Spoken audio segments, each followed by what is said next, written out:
अस्सलाम वालेकुम वरहमतुल्लाहि वबरकातुहू। दोस्तों अली हसन अब्बासी किताब आहे हूॾो थी हू ॾींहं। लेखक सैयद असामुद्दीन राशिदी किस्त 20।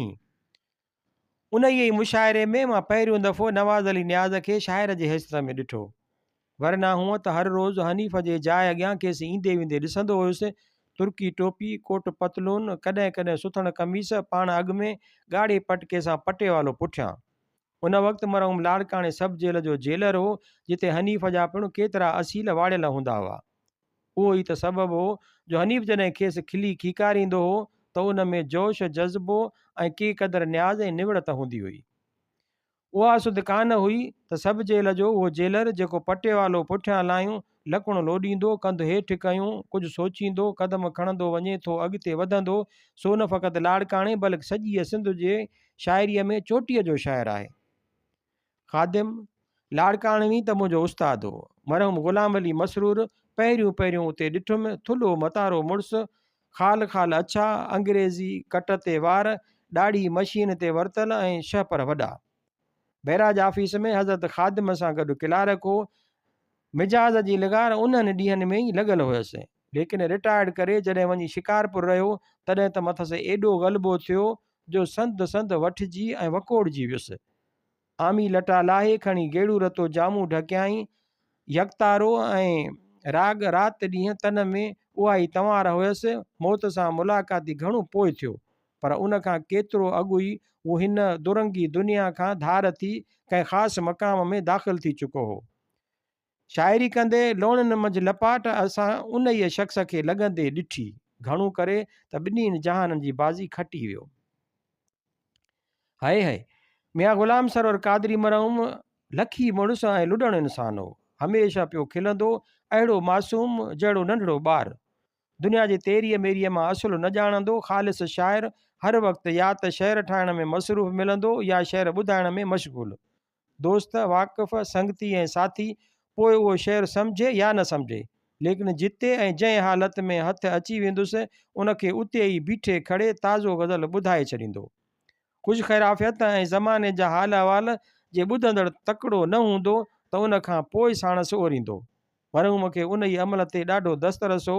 खोड़े जहिड़े सख़्तु मिज़ाज शख़्स खे बि मियाँ साहब पंहिंजा ग़ज़ल ॿुधाए छॾिया। शायदि मुआसिरनि खे मालूम हूंदो त खोड़े साहब में शेर सम्झण जो ज़ौक़ु ख़ैरु को आहे।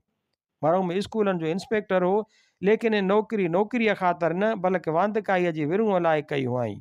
वरना हू छा ॼाणे उन्हनि बखेड़नि मां। सॼो ॾींहुं वतंदो हो, दोस्तनि जे कढ हलंदो। उन ई ज़माने में असां 3 ॼणा ख़ासि संगती हूंदा हुआसीं। लाड़काणे लोकल बोर्ड जो हेल्थ ऑफिसर डॉक्टर हाजी मियाँ साहब मरहूम ऐं राकमुल हरूफ डॉक्टर सर भुट्टे जी उन ई बंगले में रहंदो हो, जेको लाहौरन वारी सड़क ते साम्हूं डिप्टी कलेक्टर जे बंगले वटि आहे। उते घणियूं ई यादगार सोबतूं थियूं। मरहूम मियाँ साहब पंहिंजा ॾाढा शेर ॿुधाया। डॉक्टर केतिरनि अरबी, फारसी ऐं अंग्रेज़ी किताबनि जा मूंखे ॾस ॾिना, बल्कि उन्हनि जे ख़रीद करण जो शौक़ु जाॻायो। नवाज़ अली नियाज़ खां सवाइ लाड़काणे जे मुशाइरे जो ॿियो मुख्य शाइर मियाँ साहब मरहूम हो, जंहिंखे घणे में घणो दाद मिलंदो हो ऐं जेको सच पच त ग़ज़ल बि सुहिणो ऐं सुठो चवंदो हो। वाए नाकामी अञा संगत रखी साल अञा संगत रखे साल ई 2 मुस थिया हुआ जो मरहूम ही जहान छॾे वियो। डॉक्टर ऐं मां जॾहिं हिक ॿिए खे उन खां पोइ ॾिठो तॾहिं ॿिन्हिनि जे अखियुनि मां ॻोढ़ा किरी पिया। ज़ुबान मां अखर न निकितो। साल लंघे विया। अॼु बि तसवुरु कयां थो त ॼण मरहूम साम्हूं बीठो आहे। खिले थो, सबा जी सूरत, पूरो पुनो कद, बुत जी बीहक सुहिणी ऐं सुठी, सुवारी साफ़ ऐं 6 पर वॾा, मुंहं जी तख़्ती ऐं अखियूं अहिड़ियूं जहिड़ियूं संदसि फर्ज़ंद अयाज़ क़ादरीअ जूं आहिनि। तुर्की टोपी या कॾहिं कॾहिं कारीअ पशम जो अनोर कैप इस्तेमालु कंदो हो। घणो करे सुथण कमीस ऐं कारो अलपाकीअ जो कोट पाईंदो हो। इहा पोशाक संदसि जिस्म ते जोड़ ऐं जिनसार बि ॾाढी रखी बीहंदी हुई। मियाँ इमामदीन टपालीअ जो तख़ल्लुस ज़ामिन हो। लखीणो माण्हू हो। रब खे ख़बर त हाणे किथे आहे, जहिड़ो बि आहे या न। सालनि खां वठी संदसि सुध कान आहे। पढ़ियलु थोरो, लेकिन मज़ाक़ी शहर में एॾो मुल्क हुयुसि जो जॾहिं उथी बि पंहिंजो ग़ज़ल पढ़ंदो हो उन वक़्तु सॼे मुशाइरे में टहिकड़ो पइजी वेंदो हो। केतिरो बि को छो न संजीदो हुजे, लेकिन उन वक़्तु पाण खे झलणु ॾाढो मुश्किल हो। ख़ुदि मरहूम अली मोहम्मद क़ादरीअ जहिड़ो बावकार बुज़ुर्ग बि रुमाल मुंहं खे ॾेई पियो मुश्कंदो हो। इमाम दीन जी ज़रीफ़ाणी ग़ज़ल में उन दौर जी नई चाल चलत ऐं रंग ढंग ते चोटां थियल हूंदियूं हुयूं ऐं मुआशिरे में जेका तब्दीली अची रही हुई उन मथां चिथरूं हूंदियूं हुयूं। संदसि शहर पुख़्तो ऐं निहायत बामानी हो।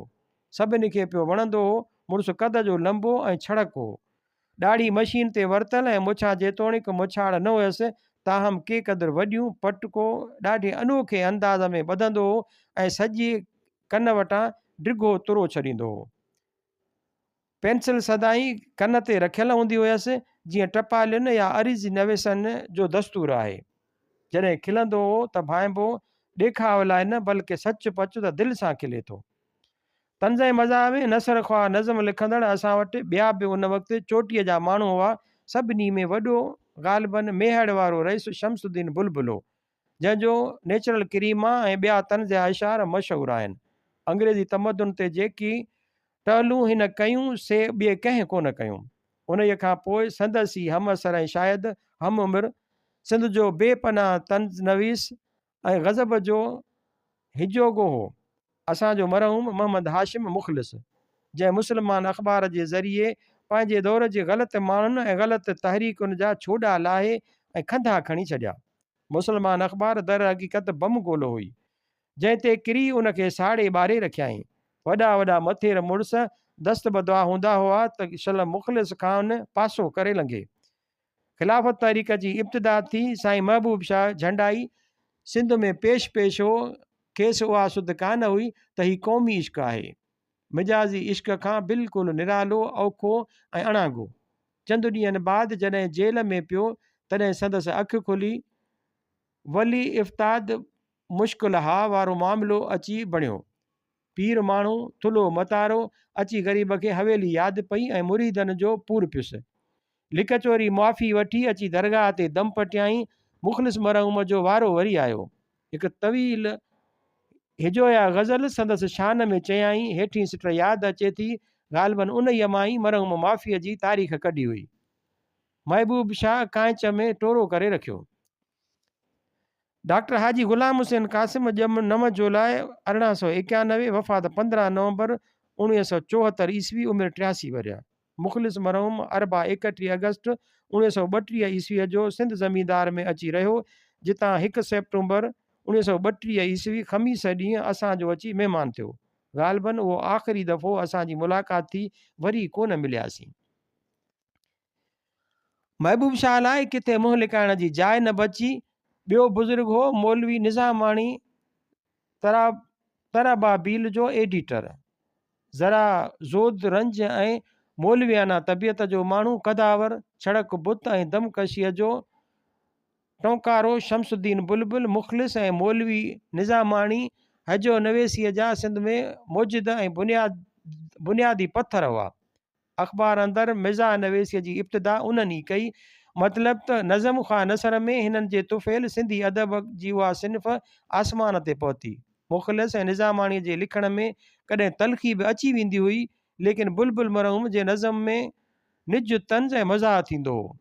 हिन जे कलम कंहिंजी दिलि कान दुखाई। शख़्सियतुनि जी चङाई ऐं मठाईअ खे दरगुज़र करे हिन आम क़ौमी मसइलनि ॾांहुं तवजो कयो हो। ॻाल्हि निकिती आहे त हिकु ॿिए एडिटर जो किसो बि ॿुधी वठो।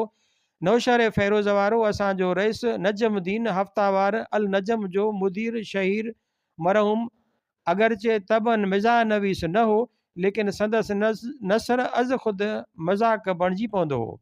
संदसि एडिटोरियल जेको पढ़ंदो हो सो पियो खिलंदो हो। पहिरियों पुलिस जो इंस्पेक्टर हो, उतां छॾे अची अल नजम अख़बार कढियाई। तंहिं करे संदसि नसर ते ज़्यादातर पुलिसी रंग ग़ालिब हो। असांजे बजाए फिदवीअ जो लफ़्ज़ कतब आणींदो हो ऐं ध्यान तलब जी धुम जेका संदसि अख़बार में हुई, सा जेकबाबाद वारे चाचे नाले मिठे जे इतिहाद अख़बार में बि कान ॾिठीसीं।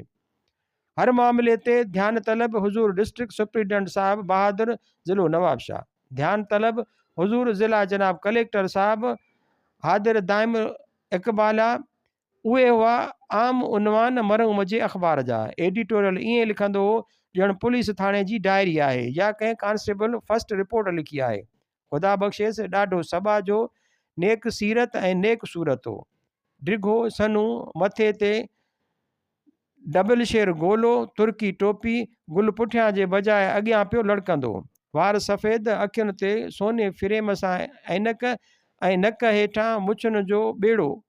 हथ मां जॾहिं पुलिस जो डंडो छॾियईं तॾहिं रेस वांगुरु नेट जो लकुणु खयाईं, जंहिंजे टेक ते पछाड़ीअ ताईं पियो हलंदो हो।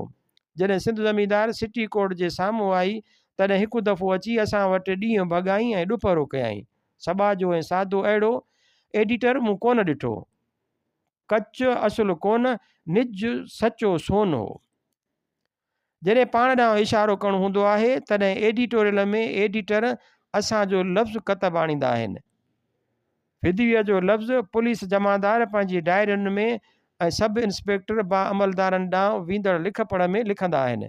मरहूम खां उहा आदत मुहकमे छॾण बाद बि कान वई।